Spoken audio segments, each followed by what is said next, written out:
Proper right hand technique is an essential part of bass playing, and it's a little tricky if you're not thinking about it. Even when I teach you these things, as you watch the video, you might think that it seems simple.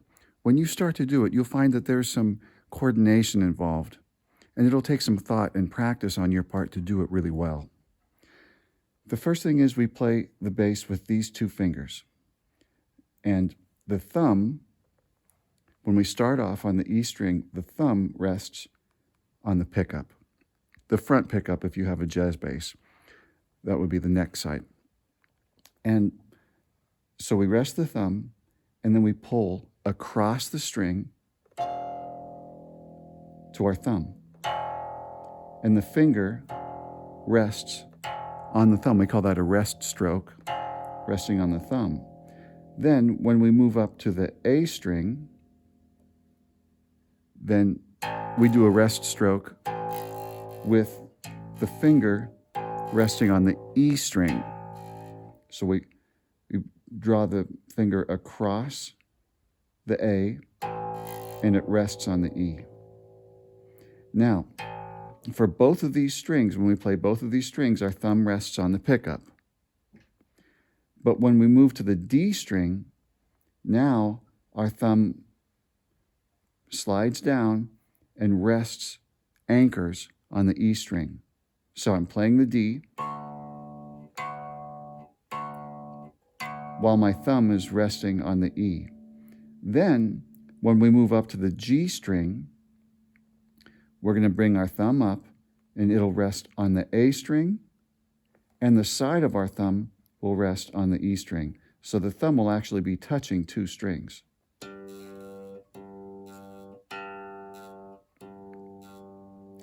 This is an essential part of your playing the bass. You don't want to be trying to play bass without doing this, what I just told you. It's a foundational, fundamental technique you need to use. The thumb resting on the strings, the E and the A, as we come up, accomplishes a couple things.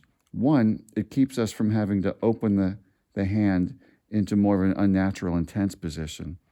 And two, more importantly almost, for the sound of our playing, is that the thumb will mute the strings that are not being played. If, for example, I played a note on the E string, and then I needed to play a note on the D, well, now the E and the D are both ringing. And you can't hear it so much through the speaker on your phone, but if I were to be running this through an amp, the sound of the E string ringing as I'm playing the D is going to be a terrible sound. So this is a technique that bassists are very, very well aware of. Now, when we're coming back down through the strings, we're going to use a technique called raking. So if I'm playing my G string, and then I need to play the D string, I just keep the same finger. I don't alternate as I normally would. Going up through the strings, we alternate. 1, 2, first finger, second finger, first finger, second finger, first finger, second finger. But if I'm coming back down from the G, I'll play the G and the D string with the same finger, raking. So 1, 1. So I could play 1, 2, then rake, 2, 1, then rake, 1, 2, then rake, 2, 1. Now, with that technique in mind, let's do a foundational exercise where we play open strings, going up through the strings, 4 strokes on each string, coming back down through the strings, 4 strokes on each string, while also raking. By the way, you'll see my left hand muting the strings here as we go back down from the rake so that they're not all ringing. We don't want all of those ringing at the same time. And I put my left hand here so you can see it a little better, but I also use this technique. We want to be using also a muting technique with the left hand, but we'll get into that later. Here we go. On the E string, thumb is on the pickup, first finger on the E string. 1, 2, 1, 2. Now we move up to the A string, but we keep our thumb on the pickup. 1, 2, 1, 2. Now we move up to the D string, and my thumb comes up to the E. 1, 2, 1, 2. Moving up now, my thumb is resting on the A and the E. 1, 2, 1, 2. Now I'm going to rake, coming down, moving my thumb also. 2, 1, 2, 1. I'm going to rake the 1 and move my thumb to the pickup.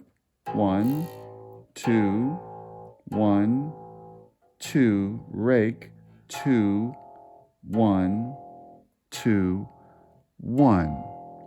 Now when you do it without the pauses in between, and you can put those pauses also, we want you to take this slowly and be really sure of what you're doing. We don't want you going fast and doing it wrong, but you want to work it to the point where you feel pretty comfortable with a steady tempo moving through the strings up and down like this. 1, 2, 1, 2, 1, 2, 1, 2, 1, 2, 1, 2, 1, 2, 1, 2. Rake. 2, 1, 2, 1. Rake. 1, 2, 1, 2. Rake. 2, 1, 2, 1. You want to practice that over and over.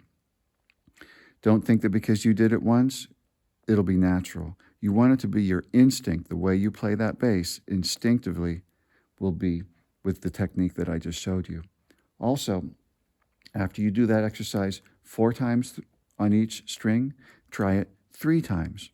1, 2, 3, 1, 2, 3, etc. Then try it 2 times each. 1, 2, 1, 2, etc.